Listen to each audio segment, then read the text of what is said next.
Back with Grand Tactician Civil War Union Campaign.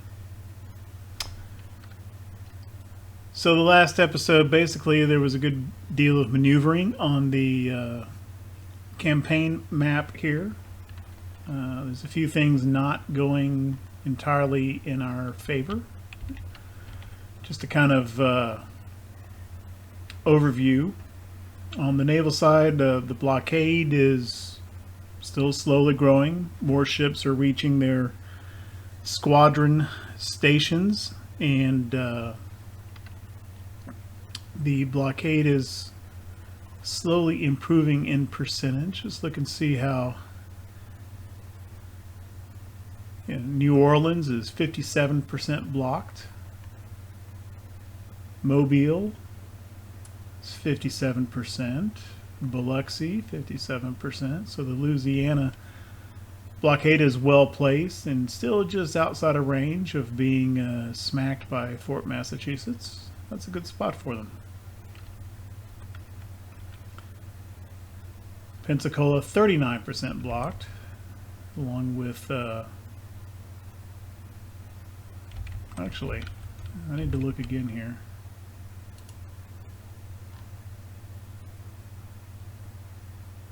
Cedar Key is actually, I need to,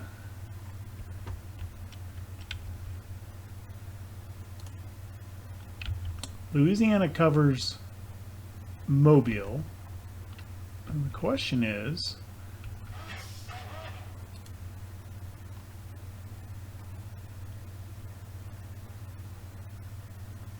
it may be more worthwhile to blockade Cedar Key than it is to blockade Pensacola.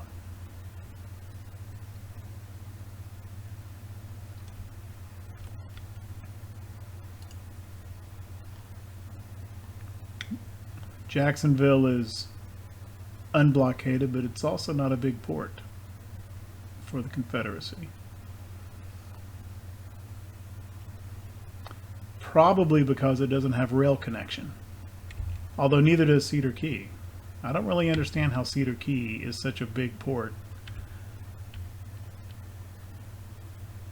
But I think I'm going to move this squadron to blockade Cedar Key instead of Pensacola. About like so.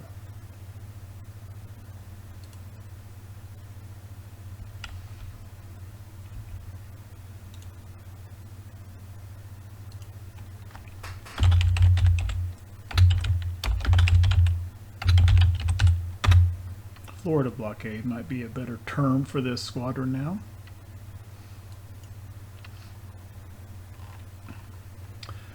That's the naval situation. Trans-Mississippi, we've got Lyon's Army.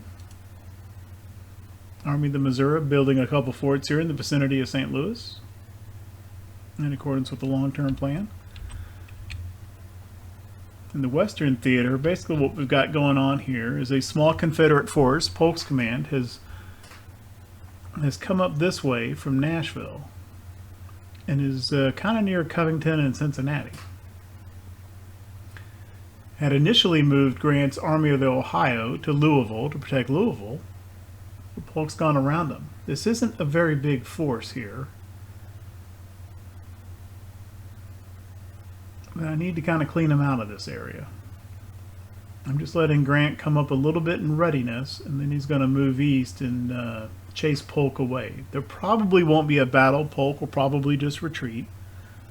But this needs to be addressed over here. The Appalachian Theater in Western Virginia. Kind of a little ironic thing worked in our favor. The new Army of the Northwest, I believe under the command of Beauregard, came from somewhere, first spotted him right around here, building a supply depot. Finished this supply depot, moved up here toward Grafton. McClellan chased him back over toward the west. Beauregard comes back down this way, down the river, and is now camped on the, or was last spotted, I should say, yesterday, near, what is this, Point Pleasant on the Ohio. And because he's moved over this way, this supply depot he built is now Union. So thanks, Beauregard. That may come in handy for us. McClellan's still got about a week left to finish this fort. We're going to do that first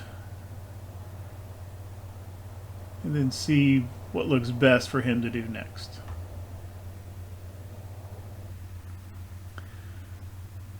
The two main Confederate armies, the Army of the Shenandoah and their Army of the Potomac, last seen kind of in this area. One at Winchester and one kind of here to the northwest of Culpeper and Alexandria. Currently position unknown.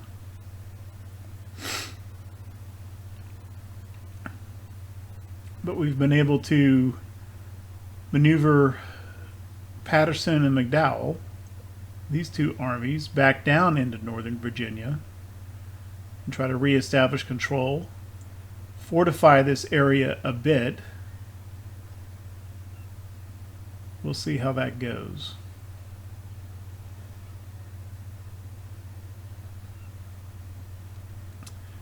The Department of Pennsylvania under Patterson had initially moved up into the lower Shenandoah, took control of Winchester, started building a supply depot and a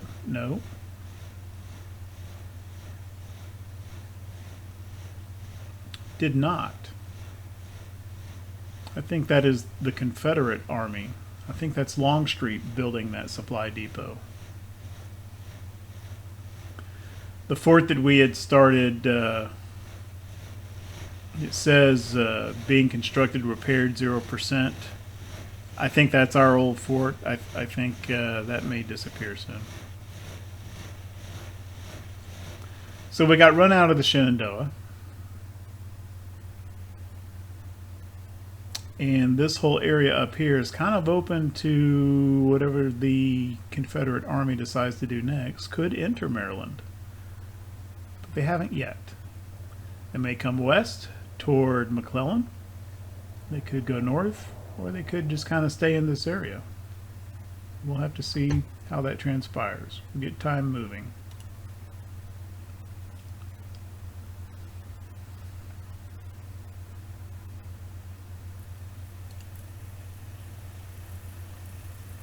The new recruits are coming in. McDowell's force has come up a few, like 1,000 or so, and is up close to 19,000 again.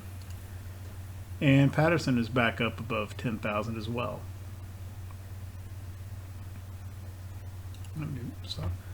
Manpower situation is the new military 3 policy has had an effect, and we've got a pool available now of 80,000 volunteers, which is more than double what it was just like a week ago before that policy was enacted. So we've got room now to recruit a couple of more brigades for the Army of the Severn, our new force building in Maryland under General Hooker.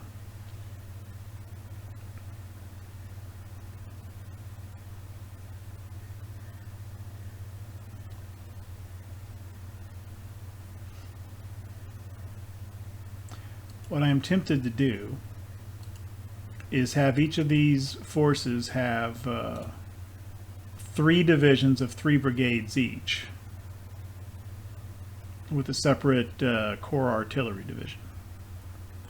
I'm tempted to take one of McDowell's divisions and transfer it to Hooker.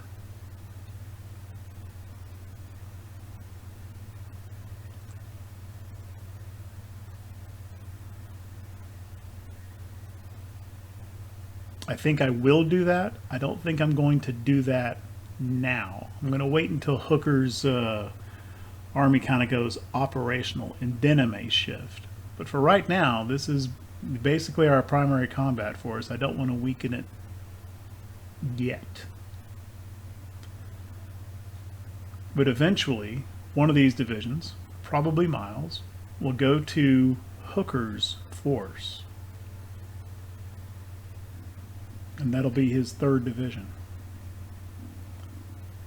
So I think I want to recruit 2 divisions to build up in the Army of the Severn. So we can add a couple more a couple more brigades to Lew Wallace's division.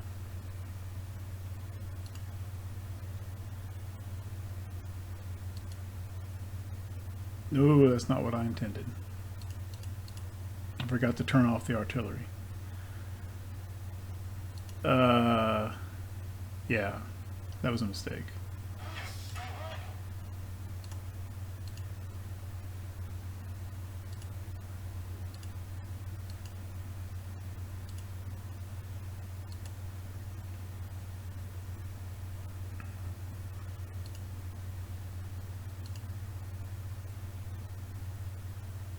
That's fine. Yeah, I think we can do better than this fellow.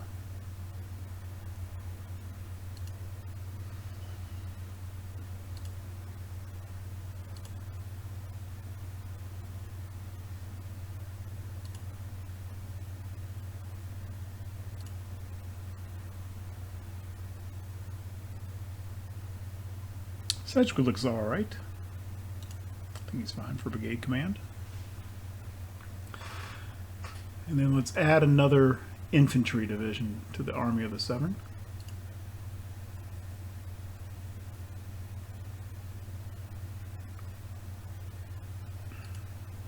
There's Fremont again.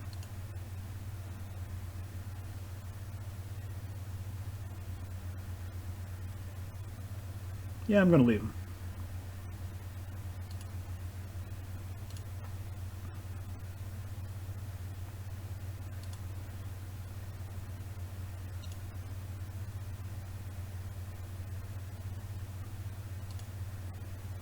Little's okay. Catterson's okay. I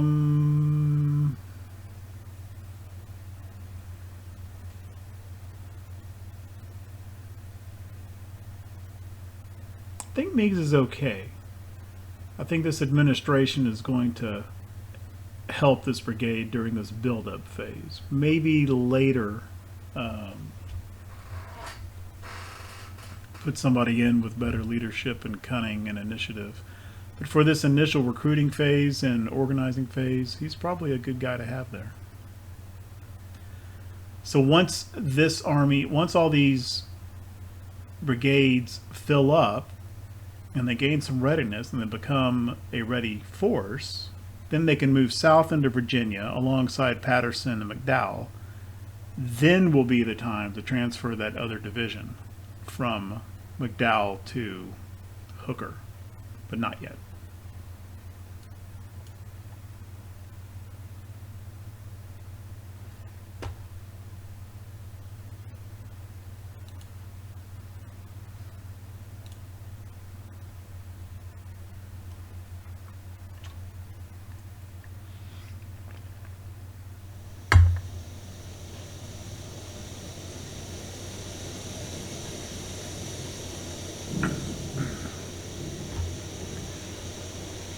And the Confederacy has followed suit. They have enacted Militia 3 as well, or it may not be called that, their counterpart. 2-year contracts, further enlistment, new regiments.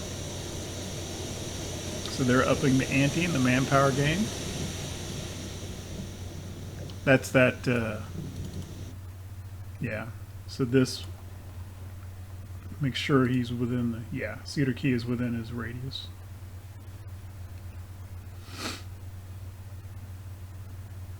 And is being blocked now.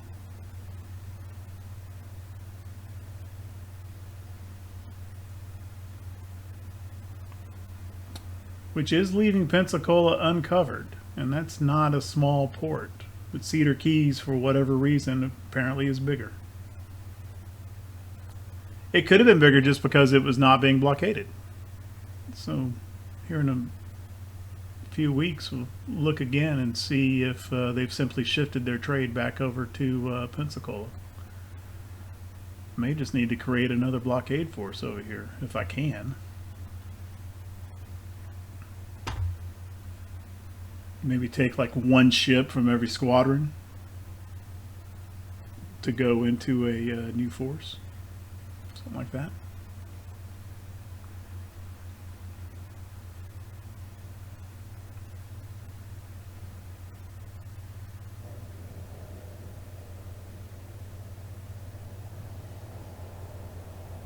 This location information on the Army of the Northwest is now 5 days old, so who knows where he is now. Don't have location info on Polk, but this supply depot is still building, so that's probably where he is.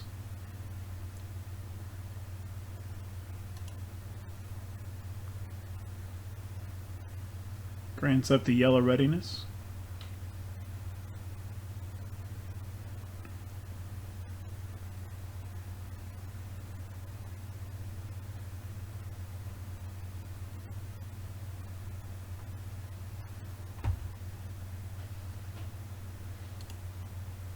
Let's see if River on 3 can see Polk from over here.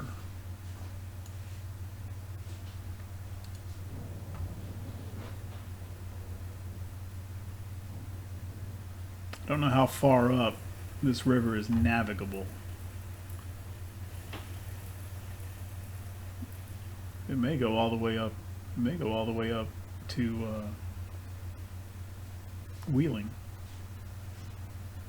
There is a limit that they can travel, and it's not very obvious on the map.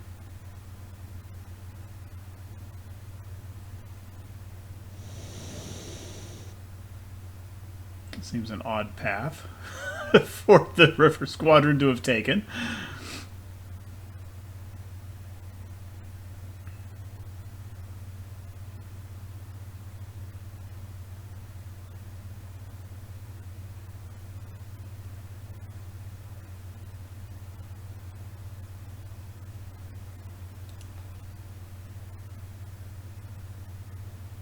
Yeah, you can't see.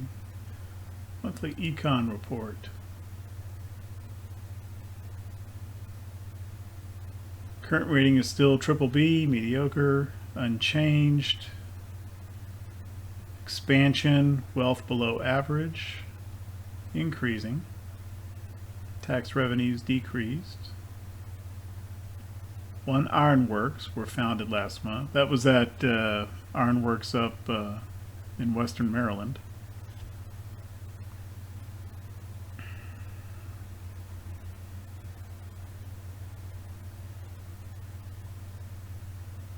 And I kind of talked about this a little bit before. Our economy lacks niter, artillery, and salt.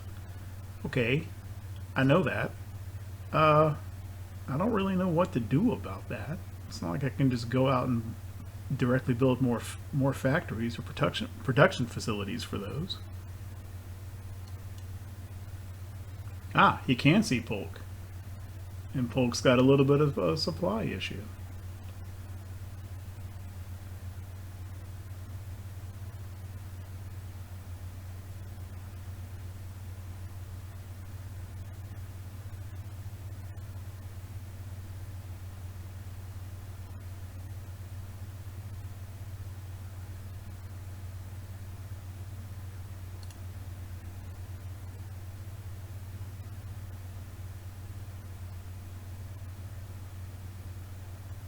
Really tempted to get Grant moving, but as soon as I do, I mean, these are considered, well, Frankfurt is considered Confederate territory due to Polk's proximity. I'm just kind of concerned that Grant will not continue increasing in readiness once he crosses over from blue into red territory. But he's got 27,000 men compared to 6,000, and it looks like Polk is not doing. I'm going to get Grant moving. Let's move him to Lexington. And let's see if we can get him to use the railroad.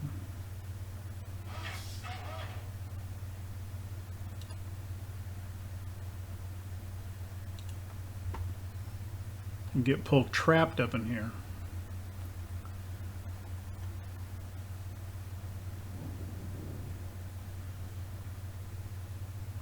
Apparently Beauregard is building a supply depot here. I don't think I'm against that. May just let him sit right there and build it.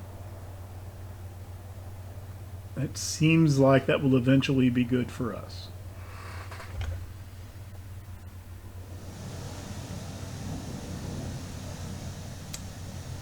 And completely unnoticed by me, we are apparently under siege by the Army of the Potomac and the Army of the Shenandoah.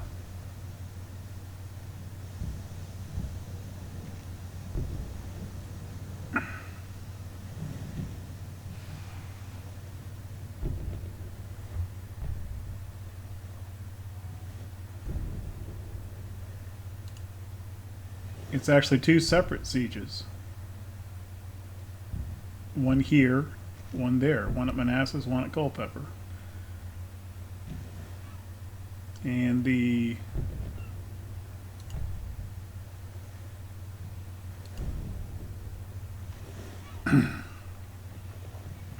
AI seems to think that now Jackson, in command of Shenandoah, is going to wind up having the upper hand. We'll see. How about Patterson?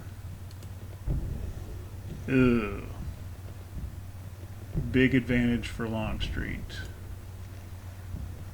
Okay.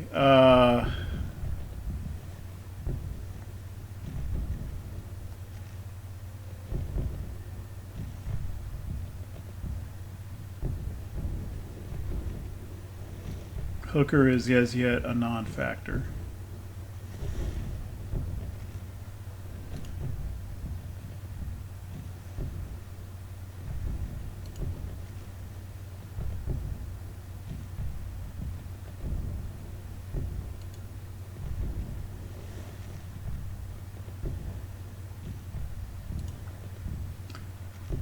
Okay, when Longstreet forces Patterson back, McDowell's going to be in a bad situation.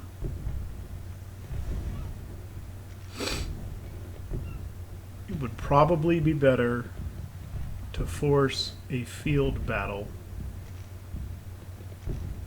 now rather than wait for that. And I don't know if that is possible.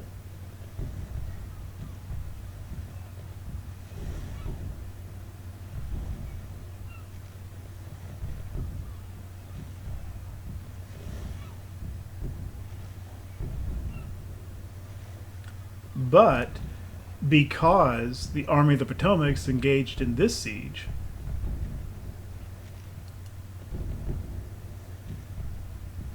it may not be able to reinforce the Army of the Shenandoah.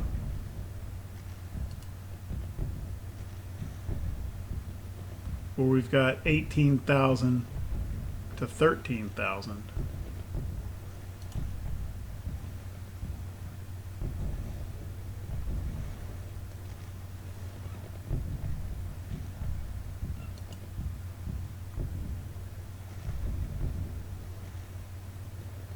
Artillery's about even. Well, that's 13,000 infantry. He's got another 2,000 cav.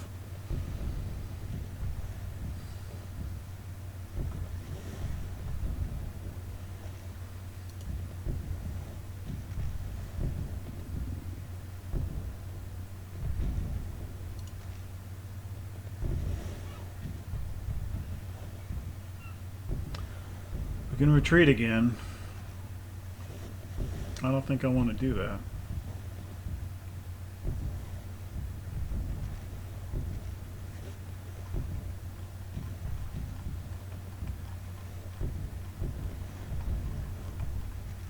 We no longer have brigades that are low morale. Everyone's confident. It's good.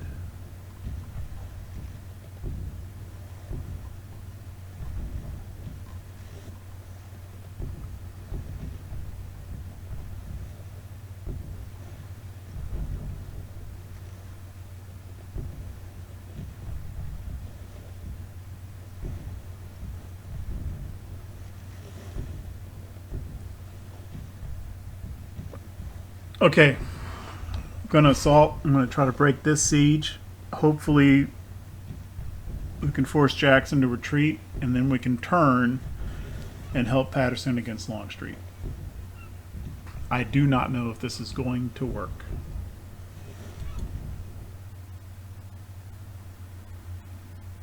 But if I just sit there and let both of those sieges continue, that will not be good.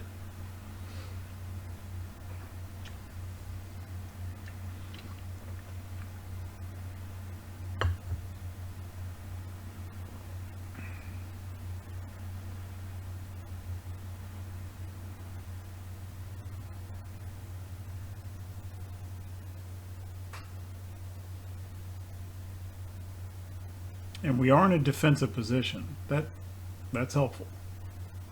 Anyone who knows anything about Civil War history or Civil War games for that matter, the nature is that the defense usually has an advantage. Okay, saying it's got a total strength of about 16,000, 31 guns. Enemy is green. Morale's confident. Both supply situations are outstanding. We shall do what we can. Let's see. Objectives. There is one objective that we hold, and that is what Jackson is going to try to go for.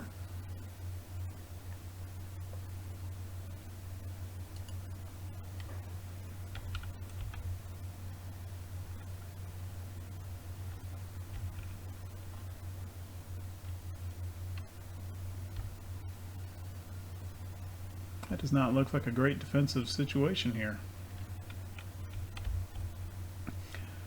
Now, we could kind of deploy on this side of the river, along in here. That would be a very strong position, and let him take the actual objective and then just shoot the heck out of him.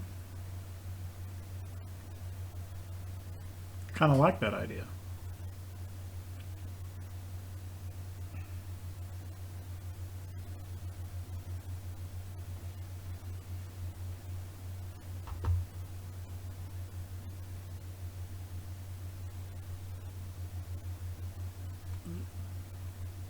So he is either starting here on the Orange Plank Road, or I guess that's it. He's coming down the Orange Plank Road, period.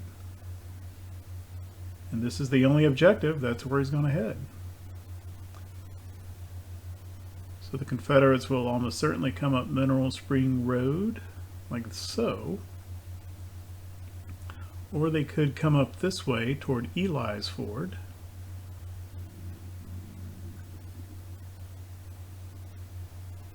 That's not a very direct route.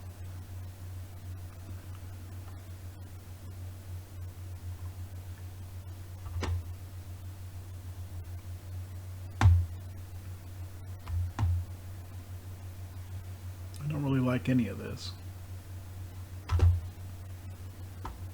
We're back on that same wilderness map where artillery is problematic.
Okay.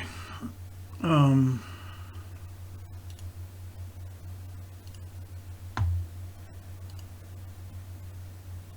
let's see what I'm working with here.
Okay, I'm going to take the artillery. I don't know if it's going to be a very good position for them. I'm going to put them along this bluff on the far side of the river.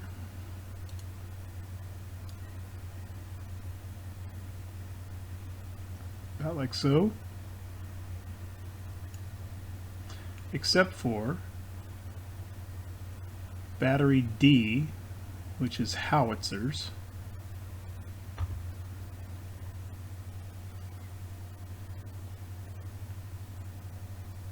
I'm going to put them right in here.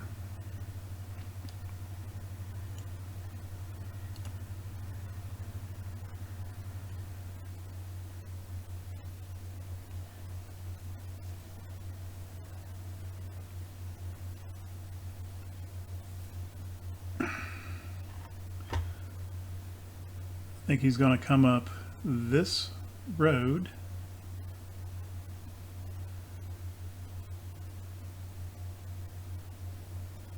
And then up here by the Fitzhugh farm. You know what?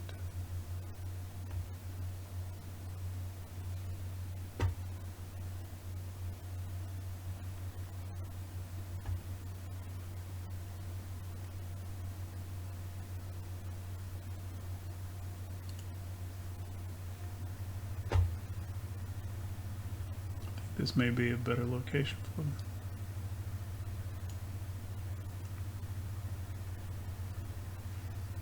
I'm going to move Battery D again, but I'm going to place the brigades first.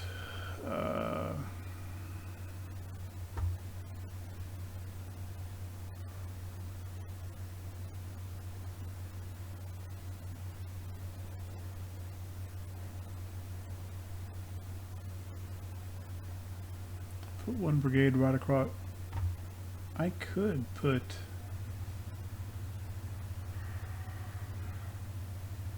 Do I want to put a pontoon bridge across?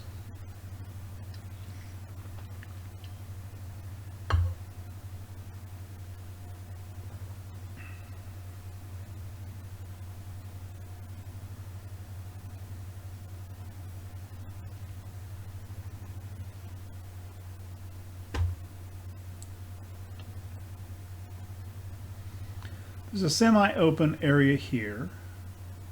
A little bit of an open area here. I kind of want the Confederate Army, Confederate brigades to cross these areas.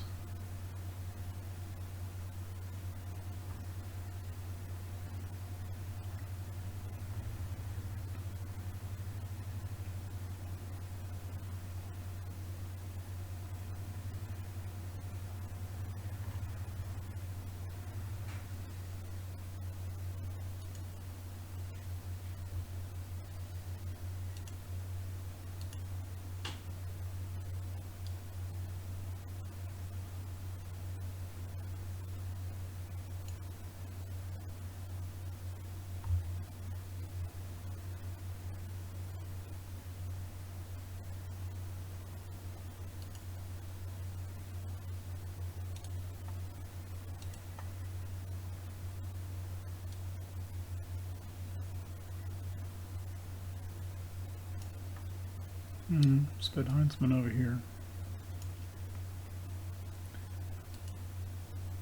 Tyler.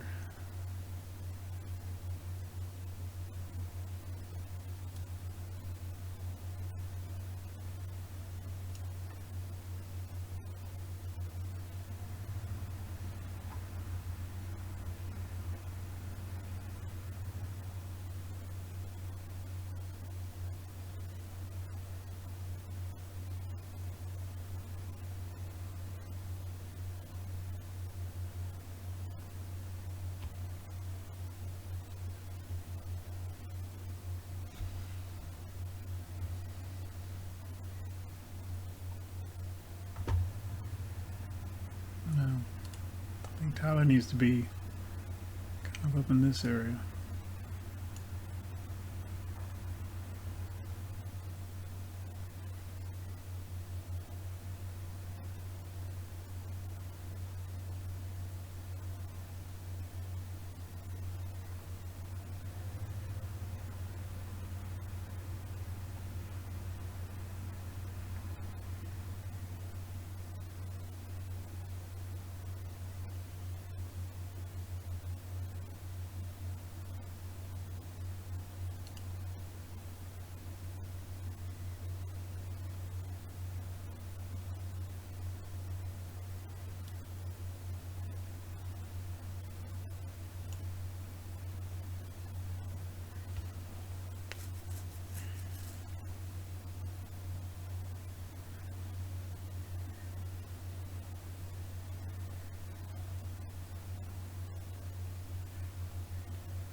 Don't have too much engineering points. I don't think I can afford to build many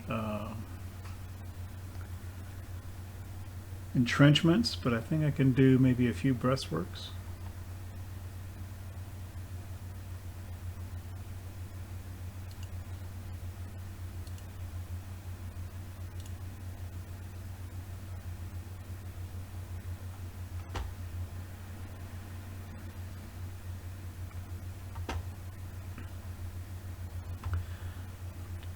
Breastworks and entrenchments do have a direction.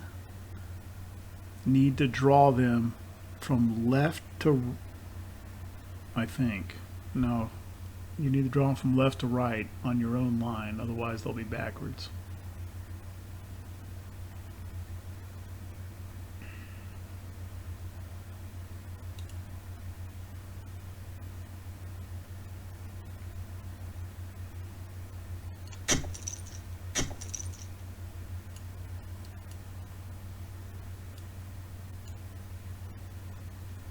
Okay, I didn't do that right.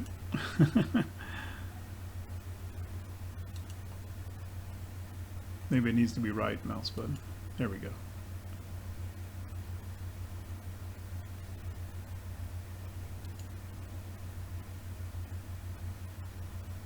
Okay, how many points does that take? Well, that's 4 points. Okay, we could build some breastworks for most of the line, I think.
Okay, let's take that howitzer outfit. I'm going to put them right here.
Bring this brigade back over here in reserve.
That's not what I meant.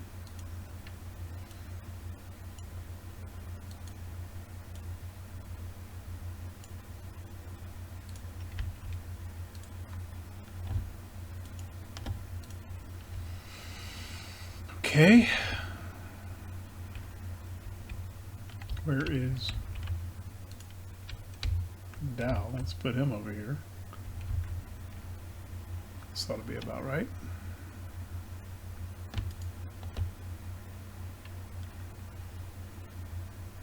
Now, if this is our line, where's the best place to put artillery?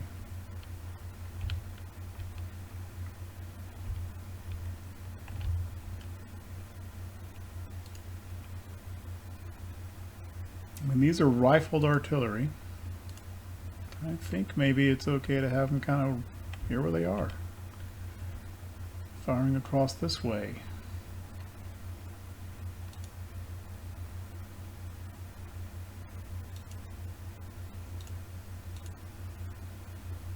Nope, not that.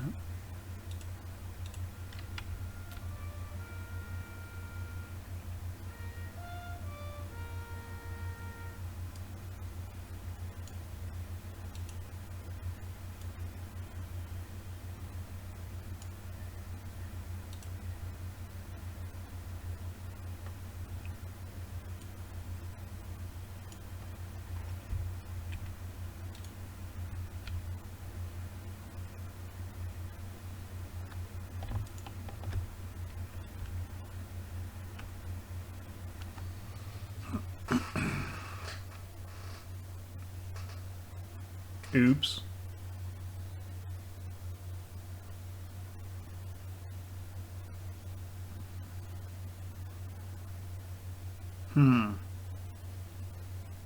They could send a force right across this ford. That may not be the best.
Wish I'd wish I'd recruited a couple of cavalry brigades at some point. Kind of need eyes over here at least.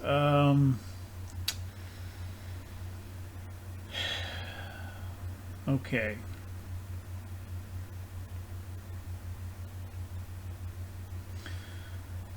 All right, I'm going to take the 3rd Division.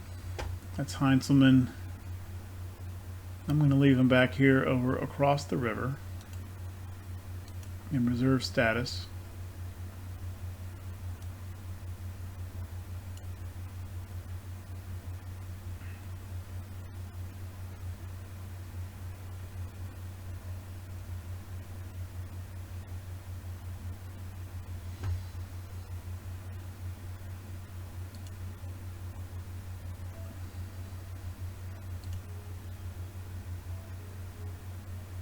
Tyler will cover the right as far as the breastworks go.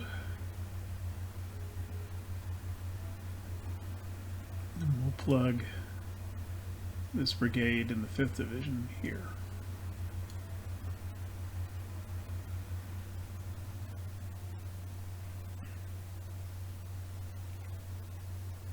So our right is hanging a little bit over here. That could be problematic, but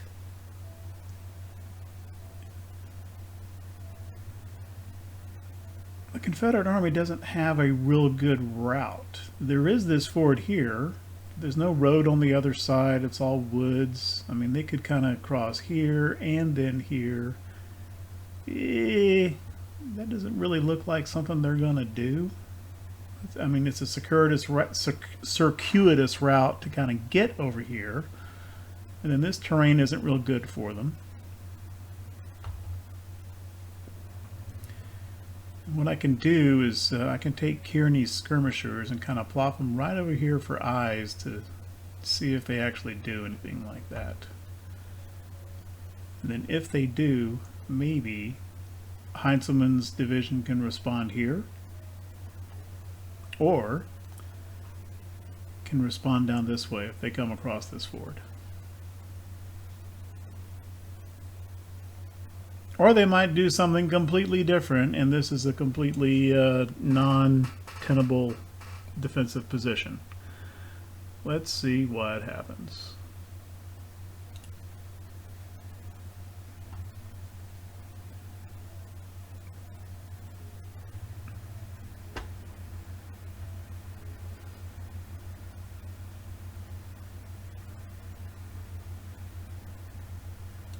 Let's actually go ahead and have the everybody throw skirmishers out.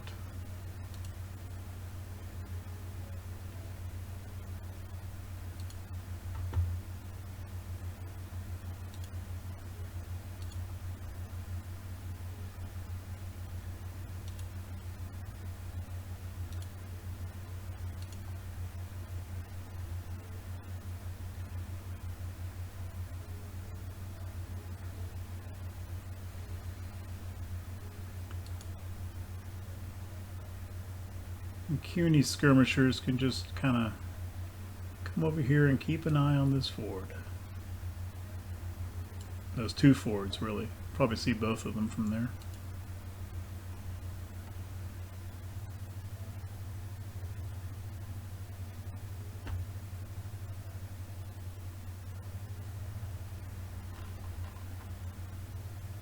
And our vision does extend to that ford.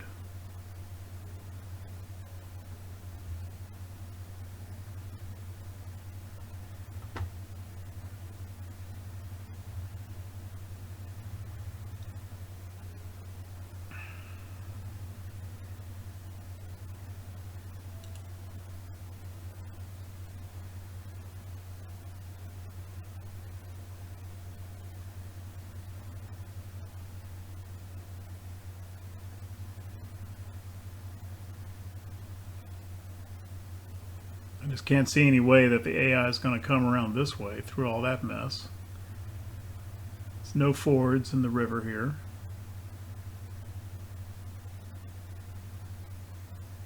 No roads.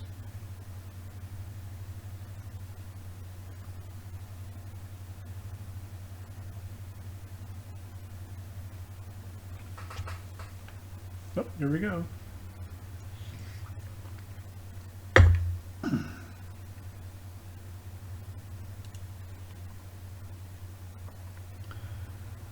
cavalry has shown up. Kind of right where we expected.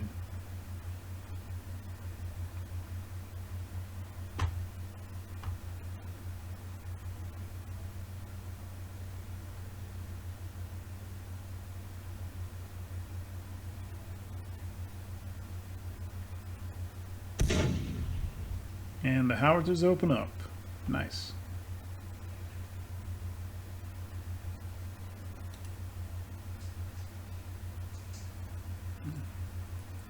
The Parrott rifles cover out to about here.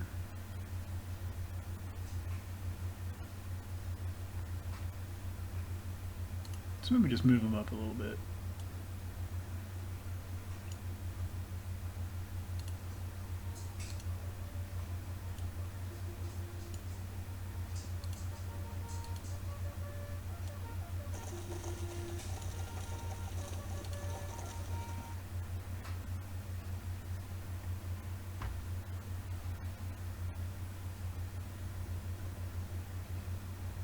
And there's infantry right behind the cavalry.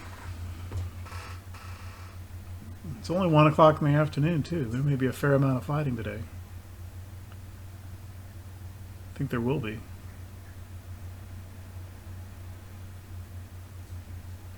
Skirmishers are going to start opening up pretty soon.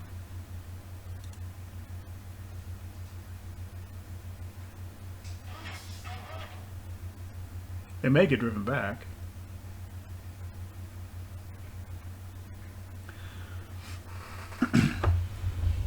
Well, skirmishers are pretty useful in this game because even if they don't inflict a ton of casualties,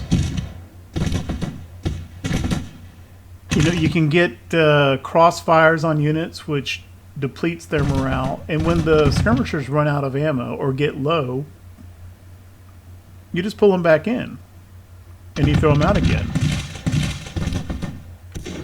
If the skirmishers go low on morale, that doesn't affect their parent brigade.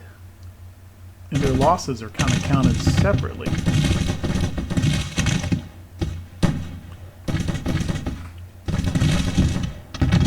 Okay, the cav is dismounted.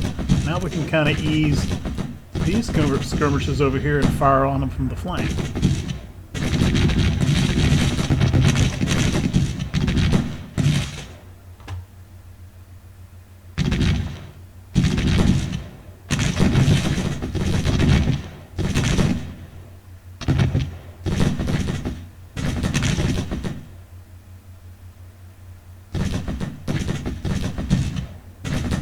Just now engaged, and this cav brigade has already taken over 50 casualties. And they're about to take fire from their flank.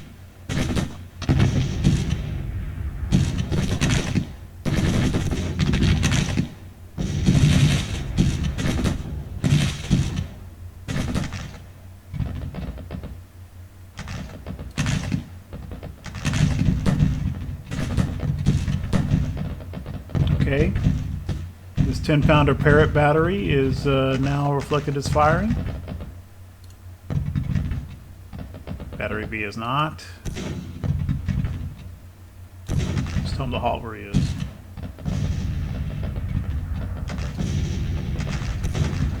Okay, battery A is firing. Yeah, they're a little low there. That may not have been a good spot for them.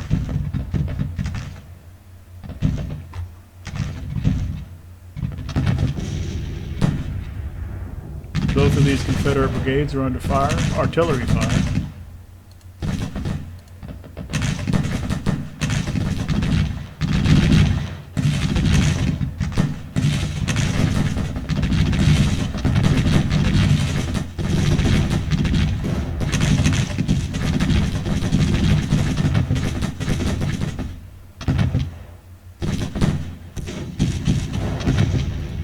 And 3 different skirmisher detachments firing on Pemberton. It's taken 150 casualties now.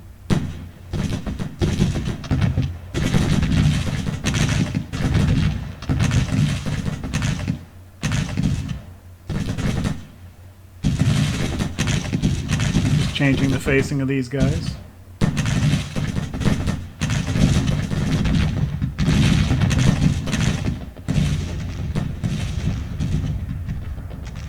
This is all we've seen, though.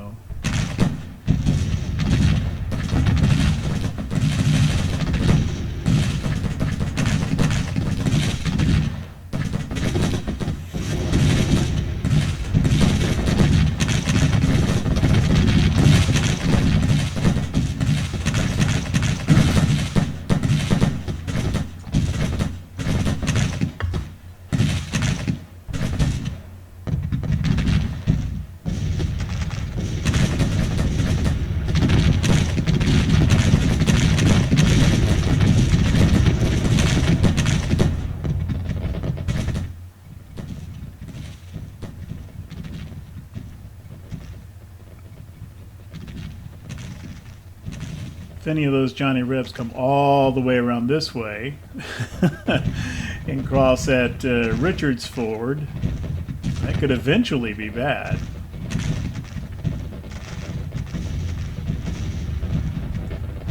Oh, here comes another Cav unit.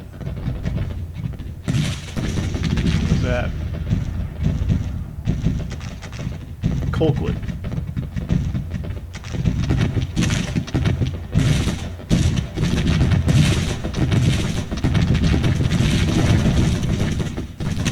Early going is definitely in our favor.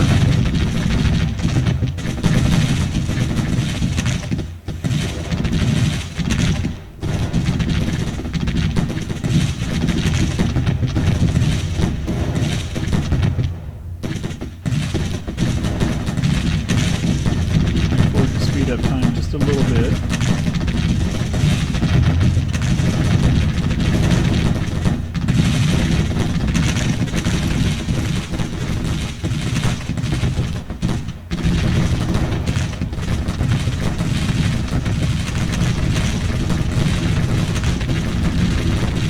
Still doing okay on ammo here.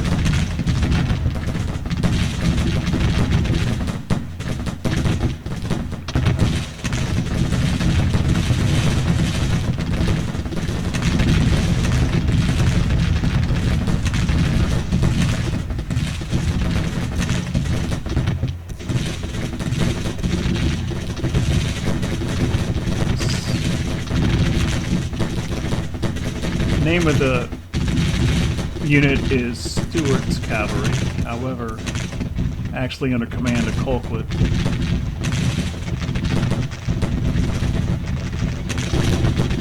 And that actually happened a lot. A unit would kind of get associated with a certain commander, and later that commander might be, well, killed or looted or promoted up to a higher command, and it would still be called so-and-so's brigade.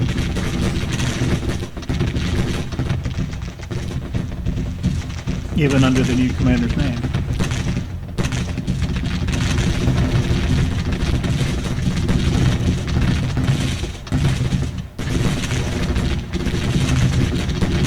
This Cav brigade is taking pretty heavy casualties. I don't think he's going to be there that much longer. And he hasn't really engaged a main unit. That's mainly skirmisher fire and he's probably taking some artillery fire.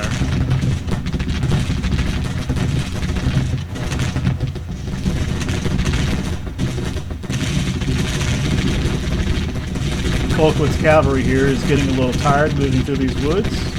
He's about to engage with skirmisher. There we go. He's under fire now. And Pemberton is pulling back, wavering in morale. 650 casualties. Oop. Hold on now. You guys don't need to.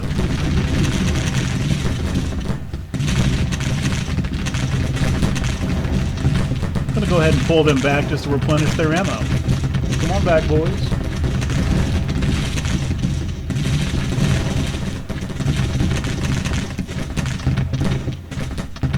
Colquitt already wavering. These are the Hall's rifle units over here, so he's taking a lot of fire quickly. Breech loading rifles.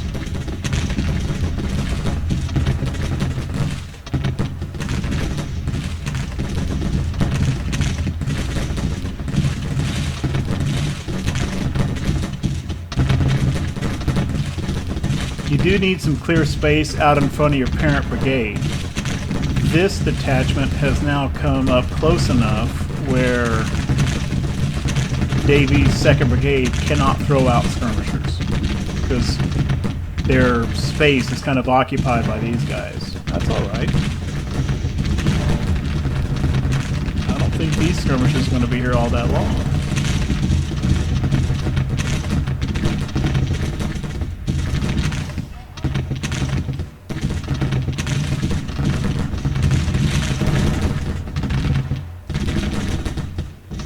And Colquitt's Cav Brigade has routed. Although they're not going anywhere, they're broken, but they're staying in place because they don't really have any place to go, I guess. Frankly, I don't know why they're sitting there stationary.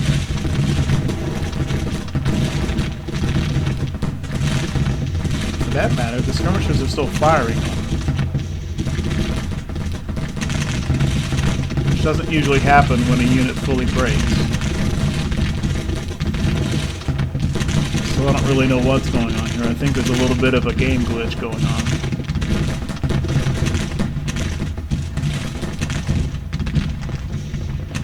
Somebody's low on ammo. It's just one of the skirms.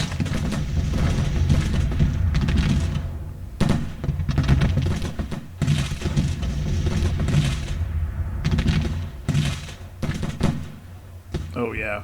Let's pull him back just to replenish ammo.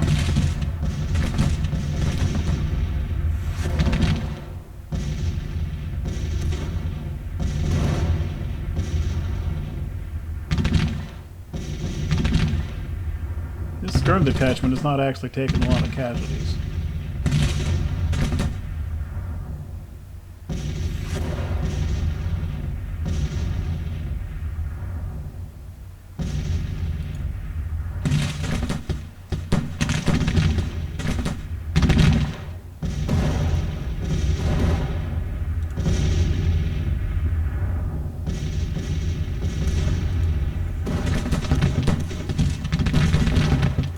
Sitting just outside range of the breastwork line.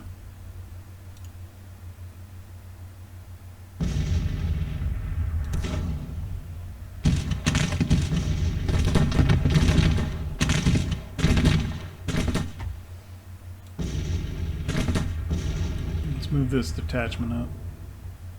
Like so.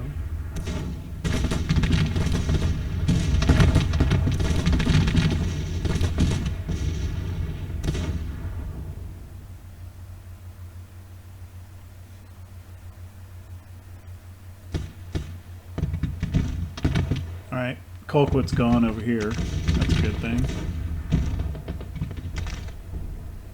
I don't know if he finally retreated or if he just evaporated.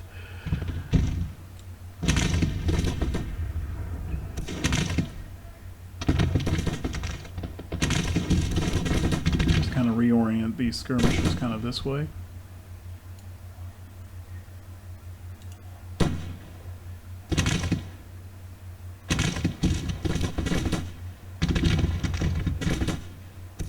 Kearney skirms have not seen anything over here. Oh, here comes some more infantry down the road.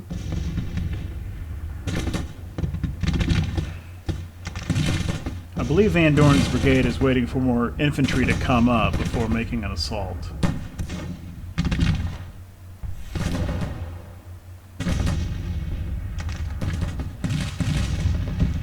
Nothing seen down this way. However,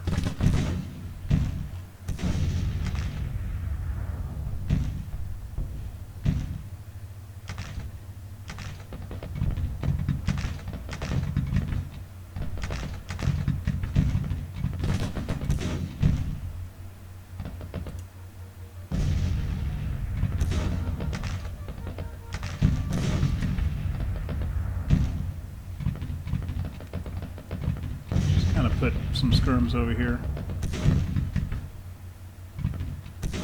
It's kind of far.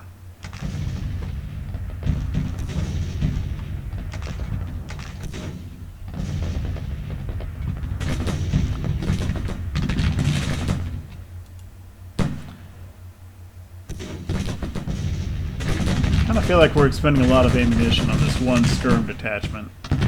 Not a big fan of that.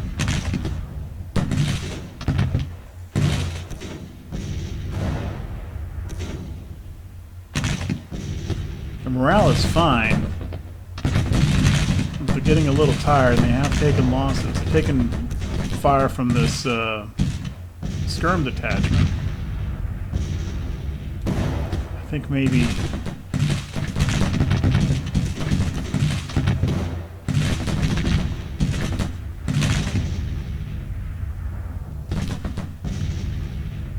I need to advance this brigade and drive them off.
No, I did not mean for them to go back that far. Alright. Come on back. Come on back.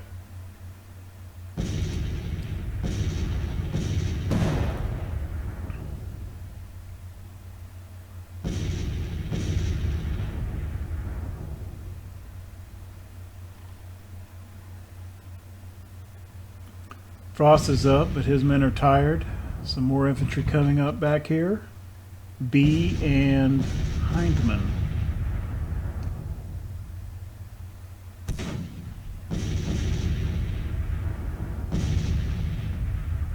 Second Brigade falling back in good order.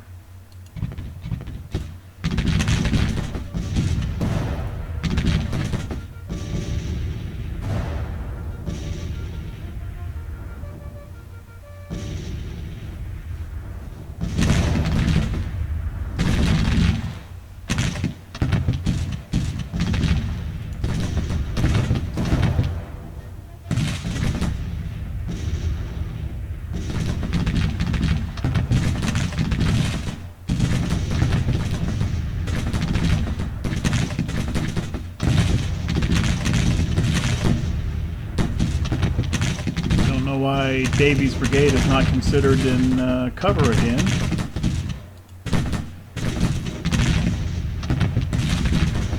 There they go.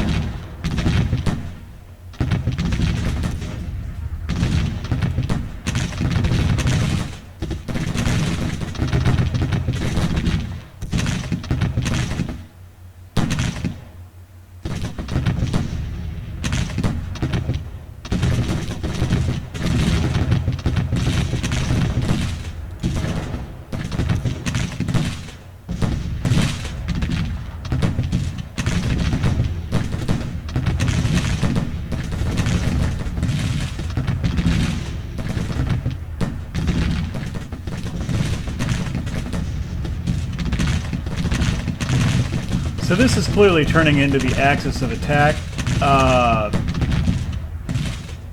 Second Brigade is part of the 5th Division. They are musket armed, not rifle armed. I think I'm going to shift.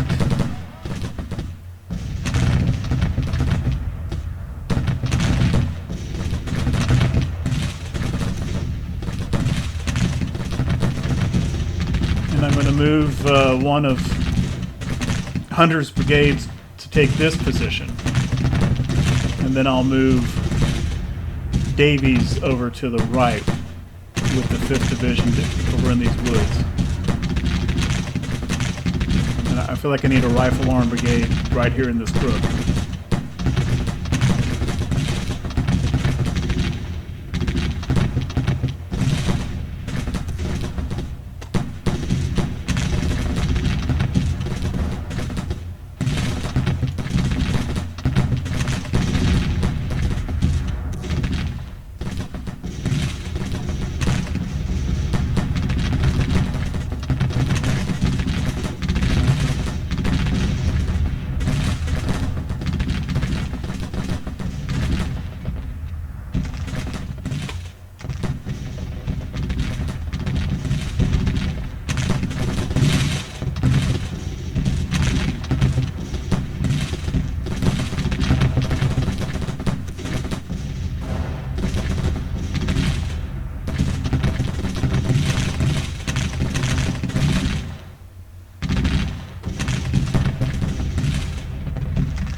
These rifles are all firing at something.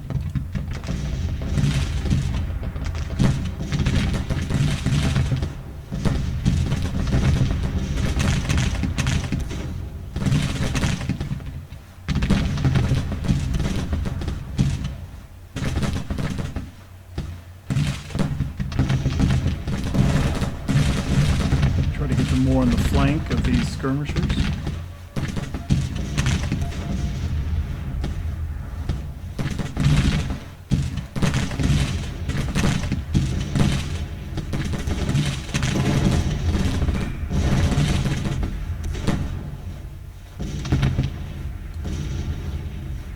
Okay. Baker skirms are low on ammo. Pulling back.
Okay, so we've got visibility on those are detachments. That's a detachment. 1, 2, 3, 4. We've got visibility on 4 infantry brigades, 2 cavalry brigades, or have had, think this is the better part of Jackson's force here.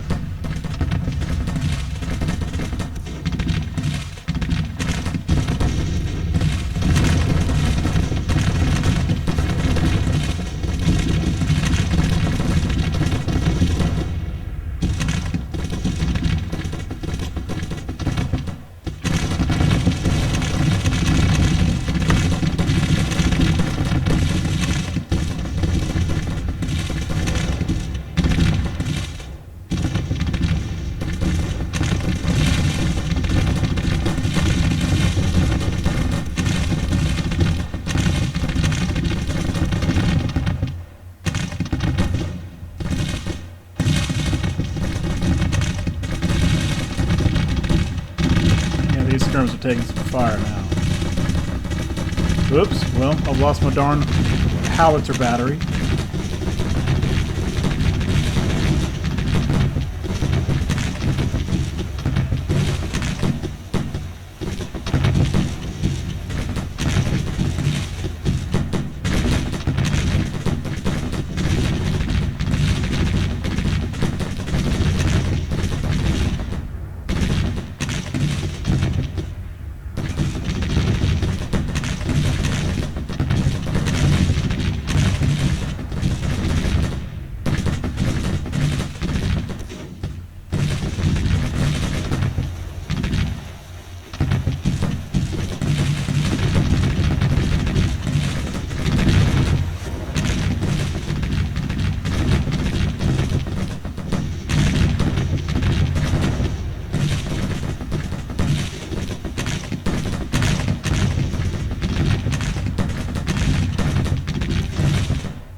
Oh, we got some artillery coming up over here. Who's low? Sherman. Sherman's skirmishers.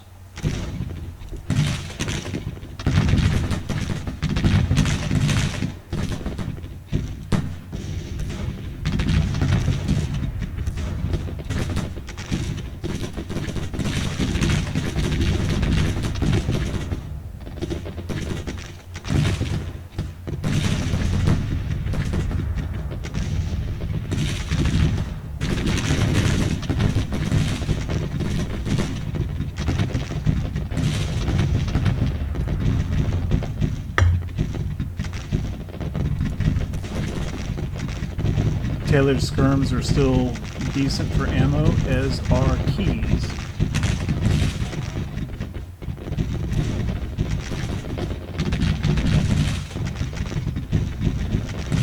I don't think anything's coming from over here. I'm going to bring Kearney's skirmishers back over here to help their buddies work on this artillery.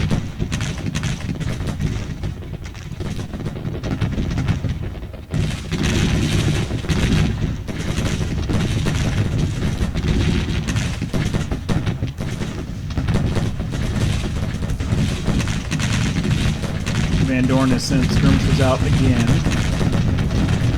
Hot reception.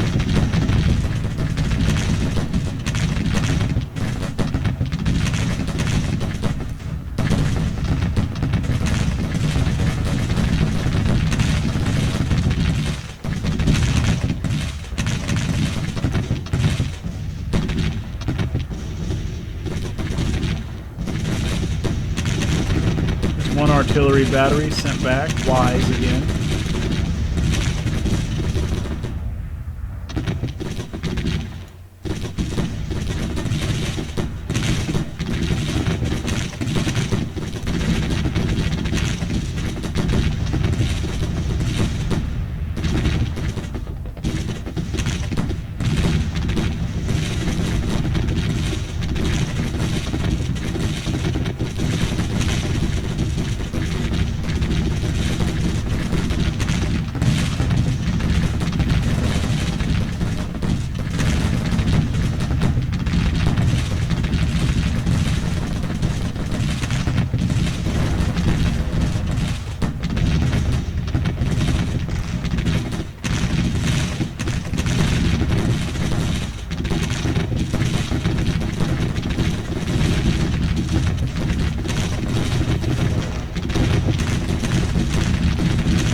Oops. It's a 5th Division skirm outfit there.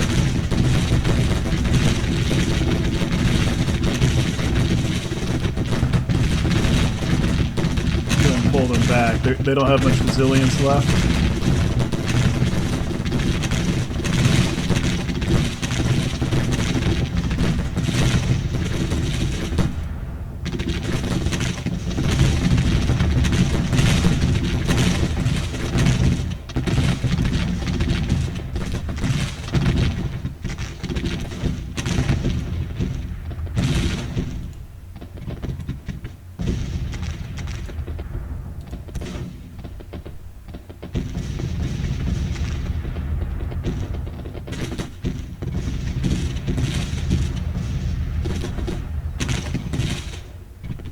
These guys broke because they turned around to come back and started getting shot in the rear.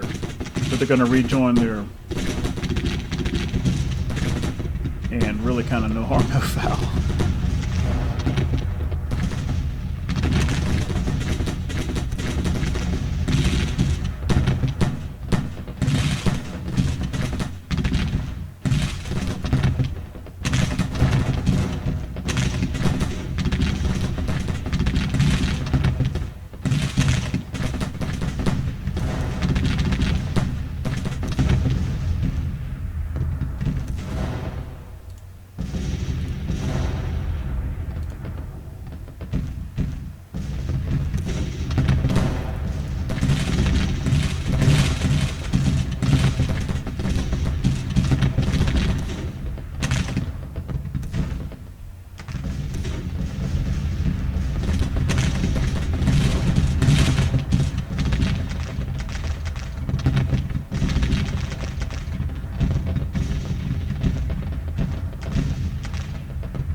So far, mostly going our way, but I don't think a decision is going to be forced before nightfall. I don't know if we've got an hour or 2 hours left.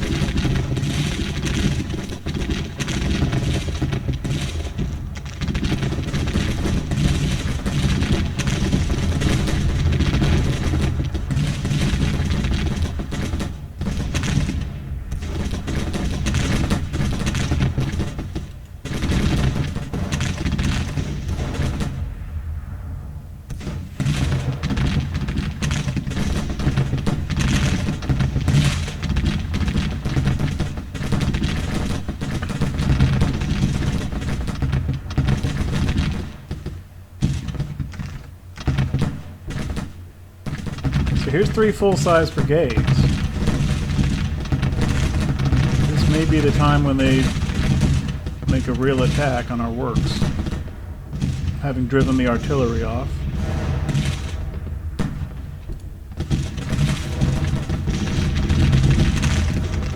We don't have that much ammo.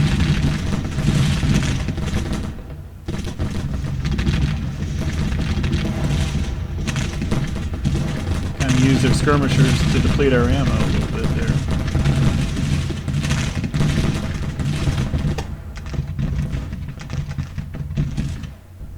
The parrots are firing.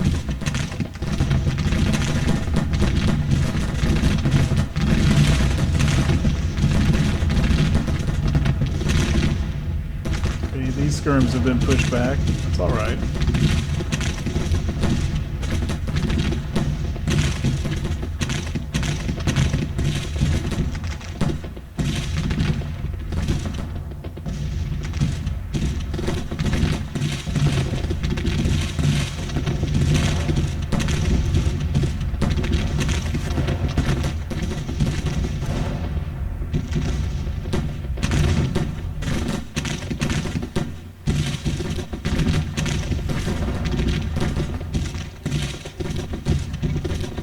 Get this artillery driven back here.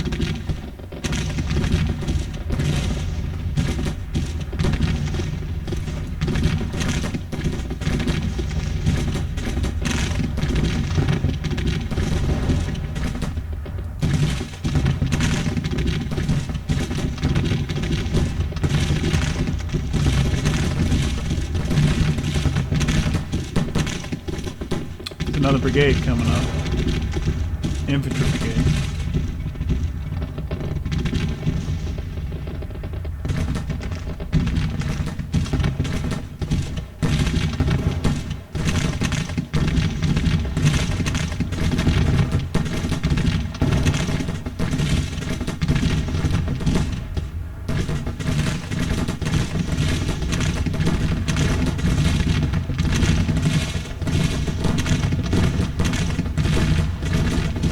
Third brigade shifted all the way over here. So this attack over here didn't really get much momentum.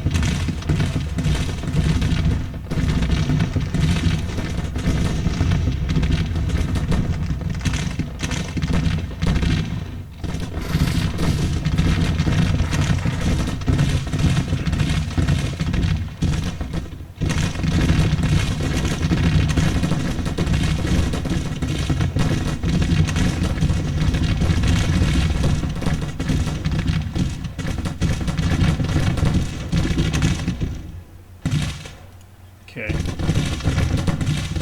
Enemy skirmishers are low on ammo.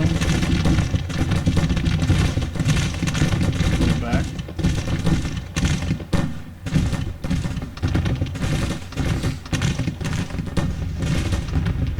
I think Richard, they gotta be getting, yeah. Let's go ahead and pull them back too.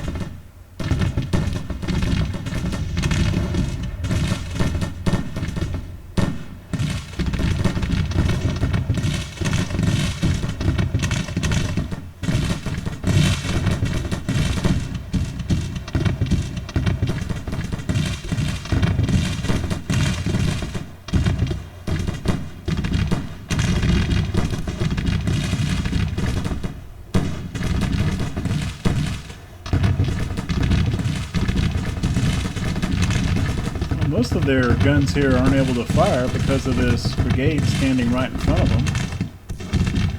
I guess that's fine. Okay.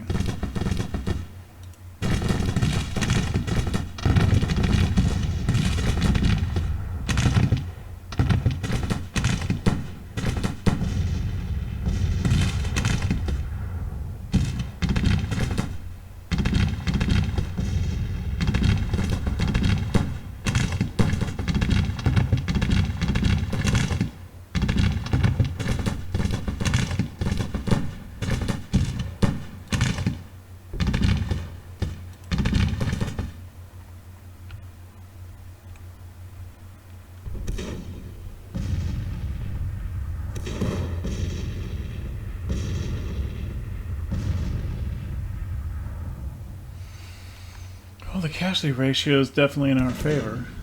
I'm just getting a little bit worried about ammunition.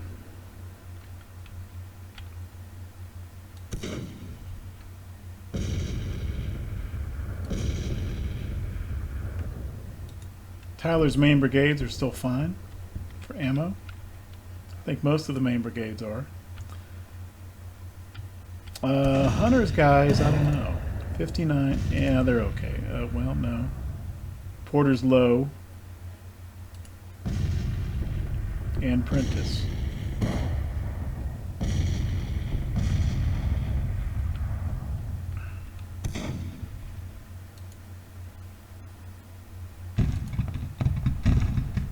The artillery's all pretty low too.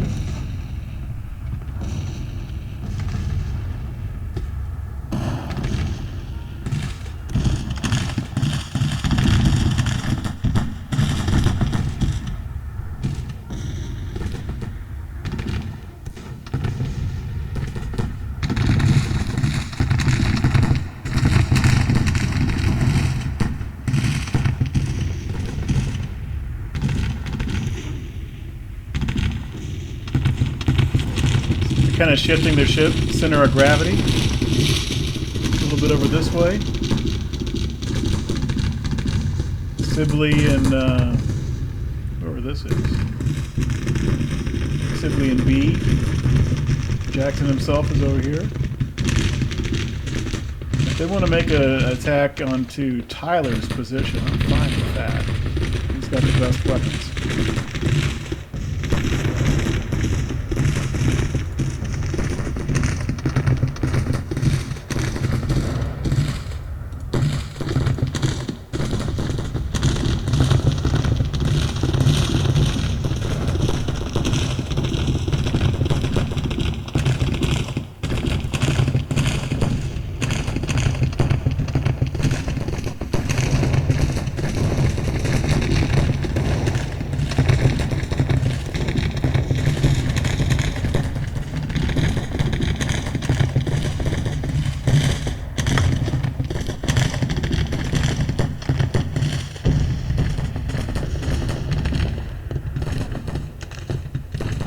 Pemberton's Cav Brigade, routed now.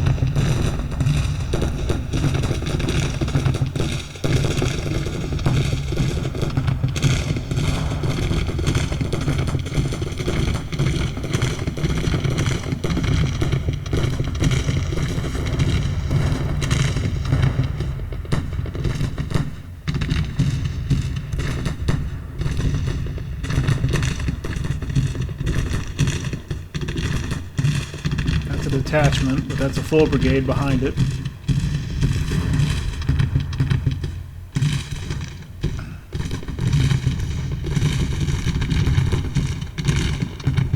Sherman's brigade is okay for ammo.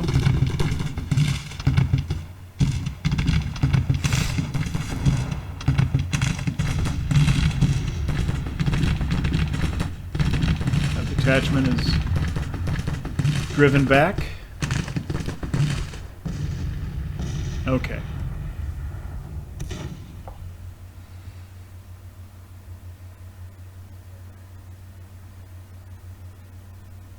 That's that howitzer brigade.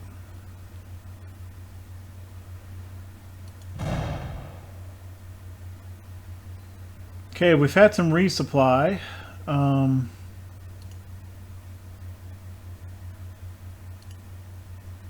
Let's just see.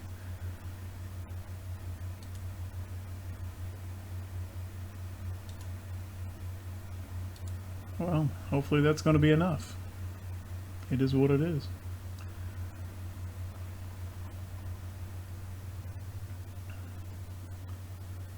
I don't think there's anything over to the left or the right.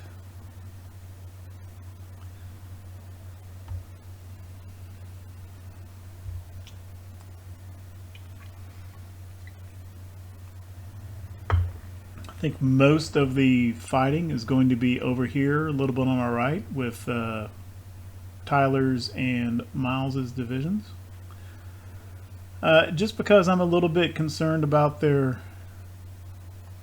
ammo, I'm not going to pull them out of line, but I'm going to take Heinzelman, the reserve brigade, and I'm going to bring them across the river and just have them ready. That's not quite what I wanted. That's a little bit better. Maybe a little bit further up than that. There we go.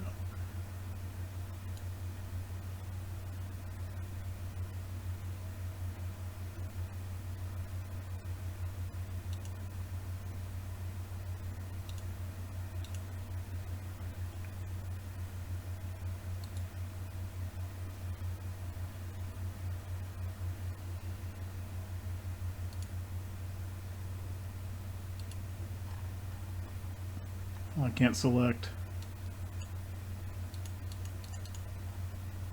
Maybe they'll just flip over with their brigade in the deployment, I hope.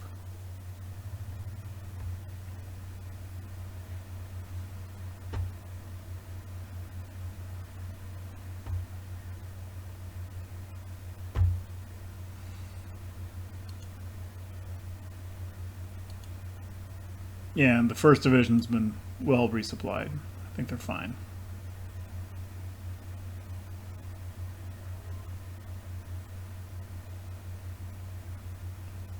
Doesn't look like the Confederate Army has redeployed or shifted their positions.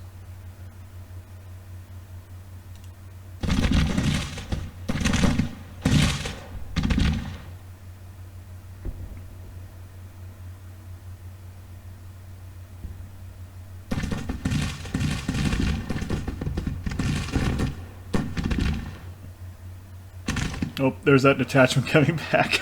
Came all the way around by the ford. Hopefully he makes it.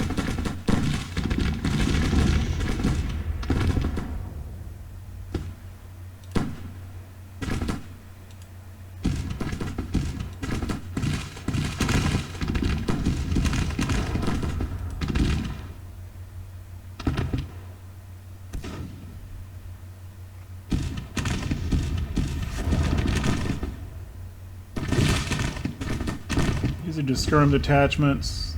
That's a full-size brigade. There's still 3 full-size brigades over here.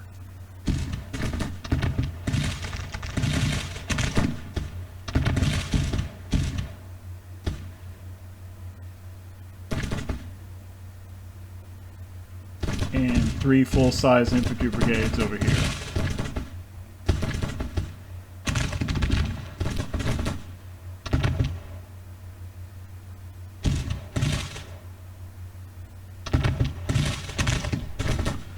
They don't appear too interested in attacking.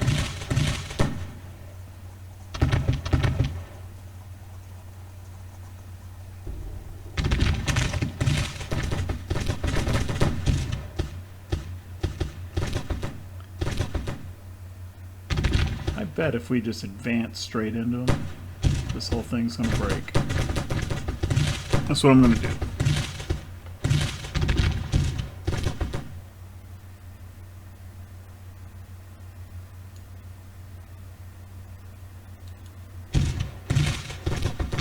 Why is that not considered an advance? Okay, never mind then.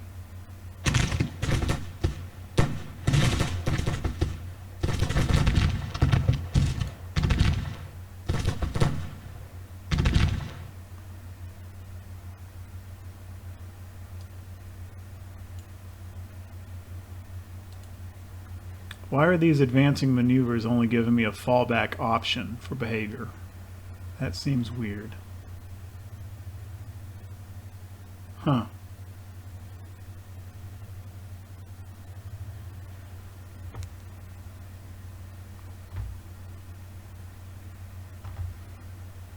Is that the case with an individual brigade? Nope, that works.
Yeah, I don't think we're going to get much done here.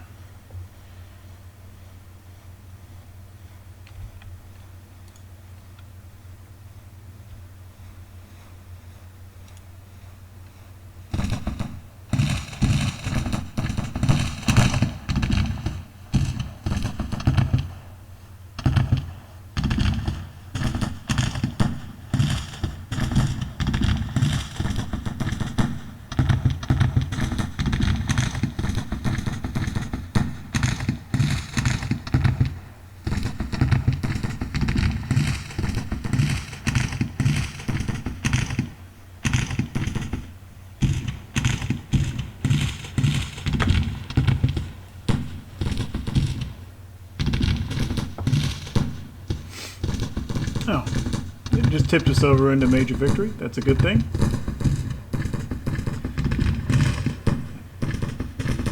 Okay, we've taken 625 casualties. But this is only kind of phase one, right? Now we've pushed Jackson back at Culpeper. But now we need to execute, a turn and head back in the other direction and support Patterson against Longstreet. From Wallace's perspective, came out of this fine. We'll have to see what McDowell's ammunition situation is, though, coming out of this battle.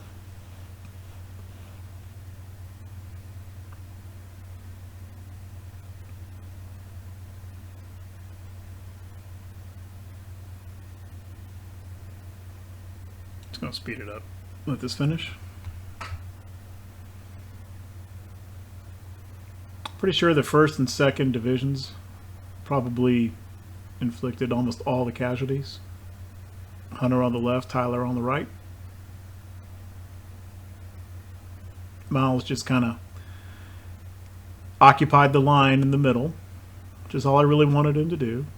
His brigades were a little smaller, and they've had morale problems in the past.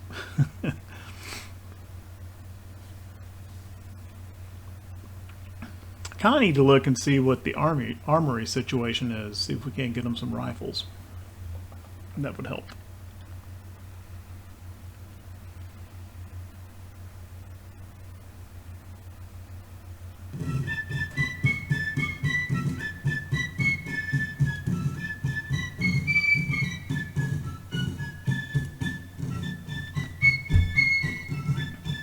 Okay, so we're coming out of that battle with confident versus stable morale for Jackson's force.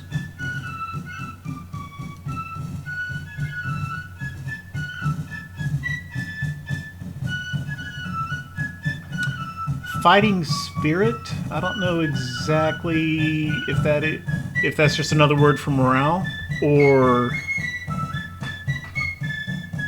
if it's meant to reflect something else. But after 3 straight victories, it's a little hard for me to feature that the Confederate fighting spirit is still 100. That seems odd. Our training is a little bit higher. Readiness is still 100 in both cases. Intel gathering better for the Confederates. They do have some cav, we do not. That makes sense.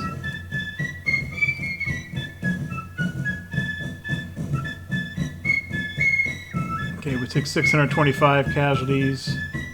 Confederates almost 4,000. So we've come out of that at 18. Now they're down to 13,000. And as I've mentioned before, most of those casualties wounded and missing higher numbers than the actual killed. So some percentage of these will go back into Confederate service. And same with us as well.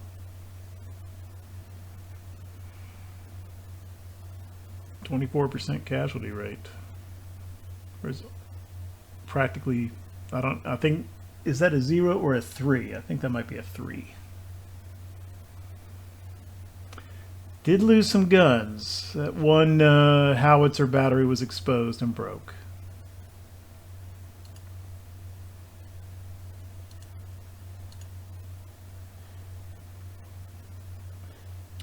Yeah, the first division, armed with the Hall rifles,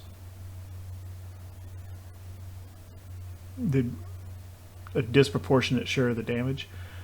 But it was the 5th Division that actually came in second, doing a little bit more than the second. And I think that's primarily because at the beginning we had that 1/5 Division brigade over on the left side of the road, right next to the artillery battery. And that particular brigade and its skirmishers were heavily engaged for a long proportion of the battle, including the initial firefight with that 1st Cavalry Brigade that took 650 casualties. I bet that's where most of this 720 came from, because that was all 5th Division doing that against Pemberton.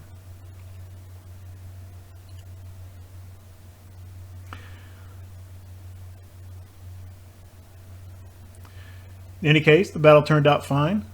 So the first half of our desperate plan to break these field sieges has turned out right. Now we need to see what we can do against Longstreet, if anything.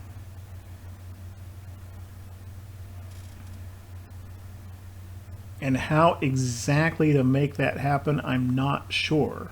I don't know if I just move McDowell right into Longstreet's position and initiate a battle that way, or if I have to move him to a supporting position and then assault with Patterson. I don't know. Yeah, our Tidball was the commander of that howitzer battery, and now he's persona non grata.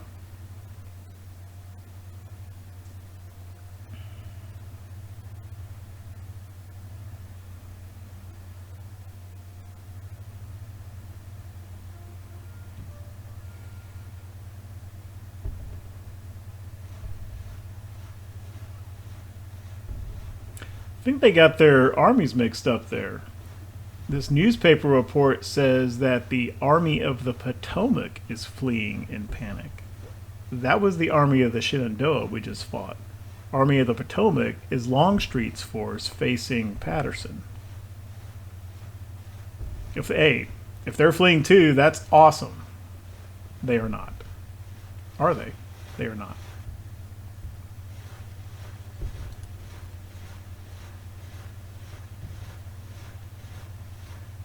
Well, I don't know. They've got the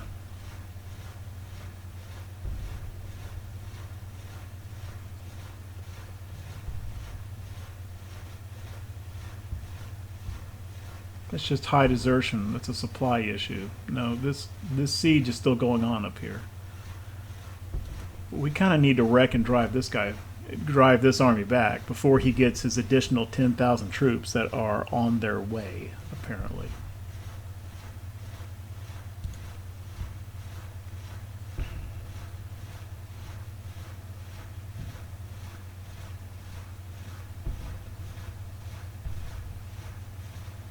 You can see that 3,900 casualties in the battle, but even now just coming back out, it's reflected as 800. I think that's permanent losses, whereas most of those battlefield casualties are temporary losses. These guys rejoin their units, come out of the hospital, etc. Okay. Well, that was a pretty long episode, so I'm going to put in a break here, and we'll see what happens against Longstreet in the next episode. Thank you for watching.